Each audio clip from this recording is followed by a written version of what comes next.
लेकिन सब लोग इस तज्जिए से इत्तफाक नहीं करते।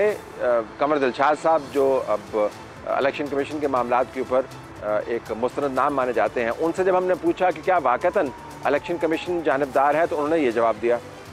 इलेक्शन कमीशन पाकिस्तान ने 17 अगस्त को जो रोड मैप दिया था उसके मुताबिक वो अमल दरामद कर रहा है, जिसके मुताबिक उन्होंने 30 नवंबर को हल्का बंदियों का नोटिफिकेशन जारी कर दिया और उसके चंद रोज़ बाद 12 करोड़ 80 लाख वोटरों की एक इंतहाई जदीद तरीन इंतखाबी फरिश्तें तबाद कर दी, जो पाकिस्तान की हिस्ट्री में इंतहाई खूबसूरत हमारी इंतखाबी फरिश्त होंगी।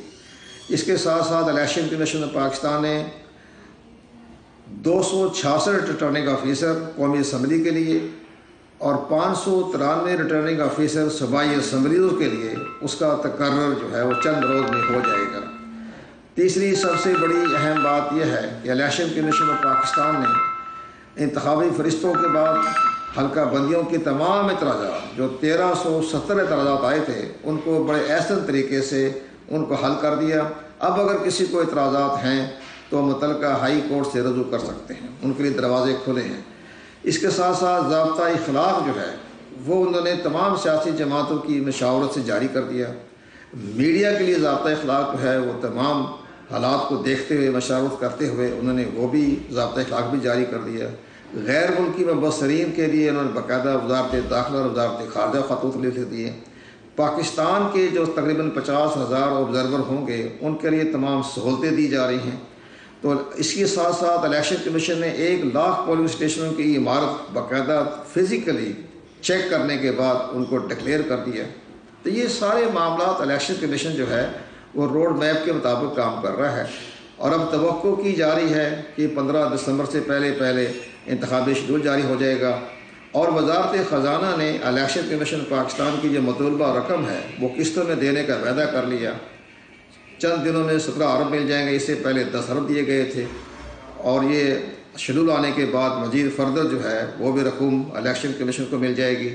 लॉ एंड ऑर्डर की सूरत हाल को कंट्रोल करने के लिए इलेक्शन कमीशन पाकिस्तान ने आर्टिकल 220 के तहत वज़ारत दाखिला ख़त लिख दिया, तो वहाँ से भी एहलकार मिल जाएंगे। तो सारा मामला जो है बड़े अच्छे तरीके से जा रहा है और इलेक्शन कमीशन पाकिस्तान अपने फ़राइज़ जो है वो आइन और कानून की और आर्टिकल 218 के मुताबिक मुकम्मल कर रहा है। तो फिर इलेक्शन कमीशन की कारकर्दगी को हम कैसे देखें? चैलेंजेस का हमने अहाता कर लिया, इलेक्शन कमीशन की जिम्मेदारी का अहाता कर लिया, हमने एक पॉइंट ऑफ व्यू देख लिया जो फेवरेबल है और बता रहा है कि इलेक्शन कमीशन ठीक काम कर रहा है। नकादों की बात भी हमने सुन ली। तज्जिए की ज़रूरत है, तो इसके लिए हमने मतीउल्लाह जान और अब्दुल क़य्यूम सिद्दीकी जो सहाफ़ी तज्जियाकार हैं बिलतरतीब नियो न्यूज़ और जियो न्यूज़, इनसे इलेक्शन कमीशन के सामने खड़े होकर बात की। जानना ये चाहा कि इस तमाम सियाक़ो सबाब में जो सेंटर पीस है इलेक्शन का वो इलेक्शन कमीशन है। अभी तक ये दोनों इसकी कारकर्दगी को कैसे देखते हैं?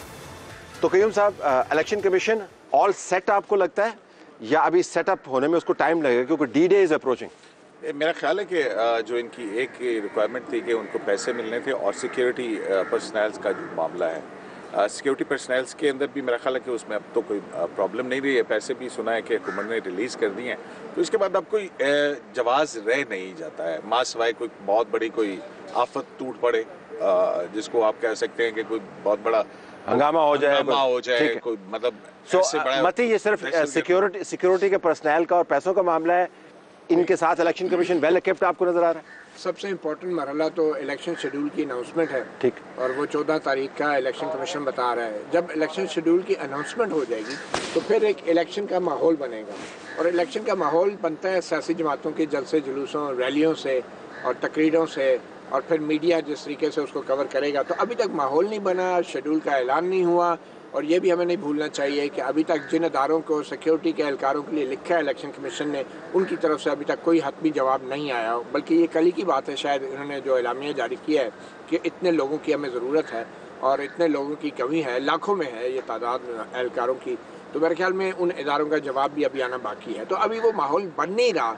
अदरवाइज इलेक्शन दिन के इलेक्शन डे पे क्या होता है, इलेक्शन डे पे 10 का रिप्ले भी हो सकता है जिसका आज तक कोई एहतसाब नहीं हुआ।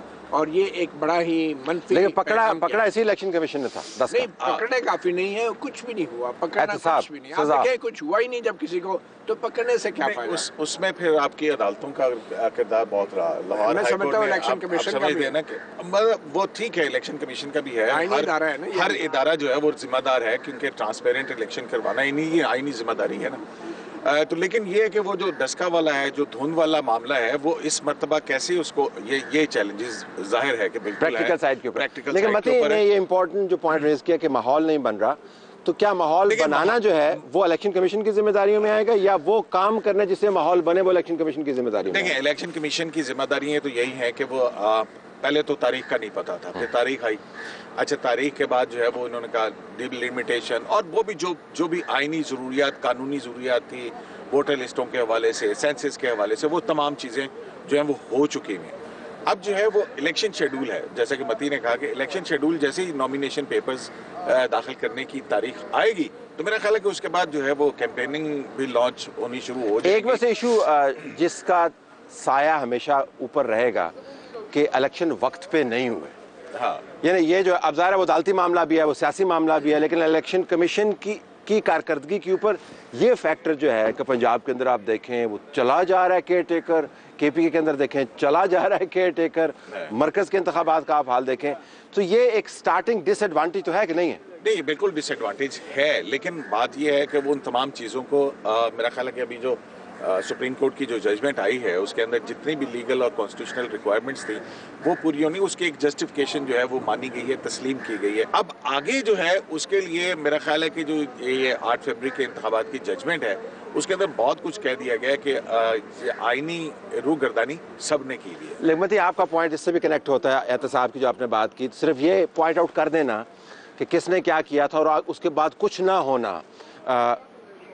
माजी में हमने देखा है कि जो ही जस्टिफिकेशंस आती हैं तो उस वक्त तो वो डंग टप जाता है जिसको कहते हैं, बाद में जब आप असेसमेंट करने लगते हैं तो वो जस्टिफिकेशंस आपको ज़ायल होती हुई नजर आती हैं। तो ये इशू कि ये इंतखाबात, क्रिटिकल इंतखाबात वक्त पर नहीं हो रहे, ये कितना बड़ा इशू होगा इलेक्शन कमीशन के लिए? देखिए, सबसे बड़ा सवाल तो ये पैदा होगा कि जिन आला पुलिस अफसरों के खिलाफ कार्रवाई होनी चाहिए थी, उनको नौकरियों से बरतरफ किया जाना चाहिए था, उनको जेल में डालना चाहिए था। और जो सियासतदान जो है, डस्का की मैं बात करूँ, और जो सियासतदान जो है नोटों की गड्डियाँ बांटते रहे, DPO की सरबराही में होने वाले इजलास में फरदौस आशिक अमान का नाम लीक इंक्वायरी रिपोर्ट में आया था, और इसी तरह उमर जो थे सियालकोट के, उस्मान डार का नाम लीक रिपोर्ट में आया था, उनके खिलाफ कुछ भी नहीं हुआ।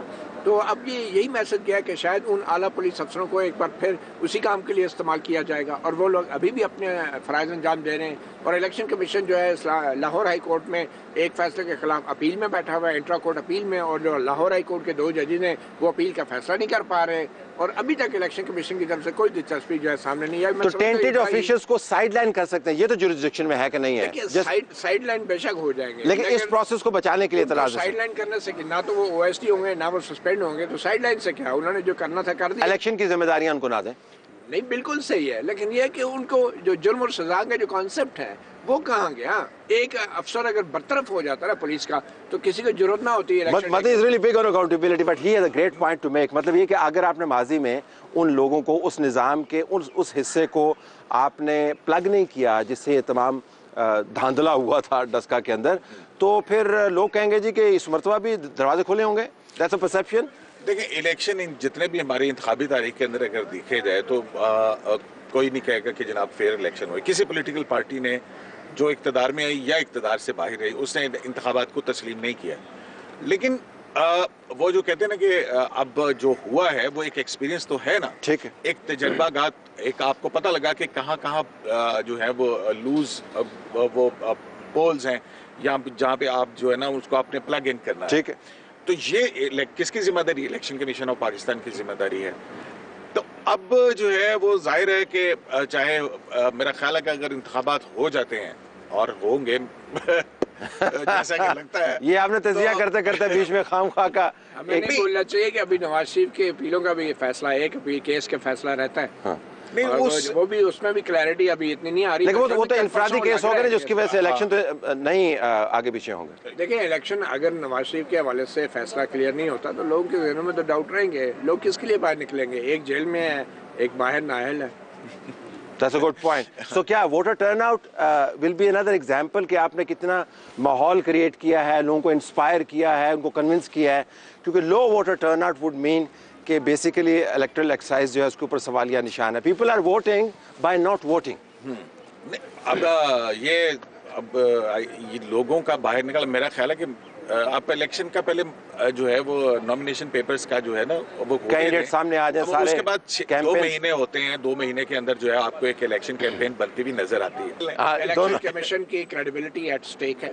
ना तो डस्का के ऊपर इलेक्शन कमीशन ने अवाम को अपडेट किया है, ना ही आरटीएस के ऊपर इलेक्शन कमीशन ने, क्योंकि इसके इदारे की ये बहुत बड़ा, मैं समझता हूँ, तारीख वो इनफरादी काम नहीं था, इदारे का. ना तो आरटीएस के हवाले से अवाम को कॉन्फिडेंस में लिया गया है. तो इन चीज़ों के होते हुए इलेक्शन कमीशन की क्रेडिबिलिटी ऑलवेज एट स्टेक रहेगी. अपार्ट फ्रॉम द क्रिटिसिज्म जो कि सियासी जमातें जैसे तहरीक इंसाफ कर रही है इलेक्शन कमीशन पे, तो इलेक्शन कमीशन के अलावा कोई और इदारा है जो इलेक्शन करवा सकता है? नहीं, बेशक करवाए, लेकिन क्रेडिबिलिटी के साथ करवाए ना. जब तक कोई रिजल्ट सामने नहीं आते हैं इसीलिए उसमें तो कोई शक नहीं है, कर सकते उसमें तो कोई शक नहीं है, लेकिन क्रेडिबिलिटी एस्टैब्लिश करना जरूरी है आईनी इदारे के लिए. तो बिल्कुल आईनी इदारे की क्रेडिबिलिटी थी. आप देखेंगे जब पीडीएम की ऑपोजिशन थी तो उस वक्त ऑपोजिशन जीत रही थी, और जब ये हुकूमत में आए हैं तो फिर बाई इलेक्शन जो है उसके अंदर अच्छा क्रेडिबिलिटी कुछ उन्होंने विन बैक भी की है. मसलन ये पाकिस्तान तहरीक इंसाफ जिसने इसको बदतरीन तनकीद का निशाना बनाया और कहा जी कि ये तो नवाज शरीफ की जेब के अंदर मौजूद है और पता नहीं क्या क्या बातें की. उनके वफूद फिर यहाँ पर आए और फिर शाह महमूद कुरैशी जब वो जेल से बाहर थे और असद उमर जब वो पार्टी नहीं छोड़ के जा चुके थे, यहाँ पर आकर इलेक्शन कमीशन के ज़राए भी बताते और आप लोगों ने भी रिपोर्ट किया, बाकायदा उन्होंने माफ़ी मांगी इनसे. सो इन अ वे इलेक्शन कमीशन जिस तरीके से स्टार्ट किया था अब निस्बतन क्रेडिबिलिटी आपको बेहतर नजर आती है. नहीं, क्रेडिबिलिटी सियासी जमातों के अगर वफूद आके मिलते तो इससे कोई क्रेडिबिलिटी नहीं बनती आईनी इदारे की. ये उनकी मजबूरी है, उन्होंने आखिरकार इलेक्शन में हिस्सा लेना है, लेकिन आगे माफी मांगना, अपने किए को शर्मिंदा होना. की नजरों में मैं समझता हूँ क्रेडिबिलिटी इलेक्शन कमीशन की तब बनेगी जब आरटीएस और डस्का के ऊपर आवाम को अपडेट दी जाएगी इलेक्शन से बहुत पहले कि क्या एक्शन हुआ है, अगर नहीं हुआ तो किस वजह से नहीं हुआ और कौन लोग जिम्मेदार हैं जिन्होंने एक्शन नहीं होने दिया. ये again makes a very important point which is के ये माजी जो है ना उससे आप जान नहीं छुड़ा सकते. तो मेरे ख्याल में माजी के 3-4 केसेस जिनका आपने जिक्र किया इसका क्लोजर करके that's a good way to start. नहीं, ये भी होना चाहिए. देखिए बात यह है कि आईनी जिम्मेदारी है कि आपने शफाफ और मुनसिफाना इंतखाबात करवाने. उसके लिए कुछ भी करना पड़े, मेरा ख्याल में वो इलेक्शन कमीशन ऑफ पाकिस्तान को आइन और कानून के दायरे के अंदर रह के करना चाहिए. बिल्कुल बताना चाहिए कि आरटीएस क्यों बैठ गया था, आरटीएस किसके कहने पे बैठ गया, क्योंकि आगे फिर आपको इल्जामात का सामना करना पड़ेगा. कोई भी पॉलिटिकल पार्टी जो है वो जीतेगी या हारेगी, दोनों सूरतों के अंदर जो है वो आपको आना पड़ेगा और उसके लिए आपके पास लीगल जस्टिफिकेशन होनी चाहिए जो नज़र भी आए. और मेरा ख्याल है कि अब तक की जो डिजिटल जो मरदमशुमारी और वोटर लिस्टों के हवाले से और डिलिमिटेशन के हवाले से भी एतराज़ात जो है वो खासे आ रहे हैं. देखें उसके बाद क्या सूरत हाल बनती है.